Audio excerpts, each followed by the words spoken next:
Welcome to my home, and I wanted to talk to you a little bit about surrender today, helping us work through surrendering our free will into the kingdom of light, because we're here on a mission.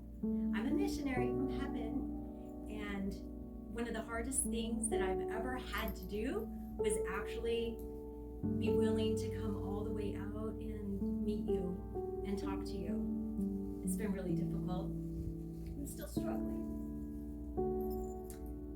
But Father had a big talk with me, and it's important that you see the glory of God, the magic of who we are as beautiful beings of light, as I play with the end of no suffering, Sukinu. When you really do come in and surrender to do your holy inner work, beautiful things start to happen, and we are going to light up like 1,000 suns. And I'm so nervous about it.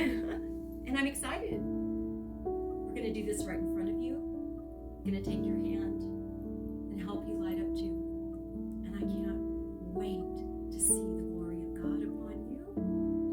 And I love you. As I work on surrendering, it's every holy moment, right? Every day is new. Every day I have to pray and say, Father and Mother God, I release everything that is not of you.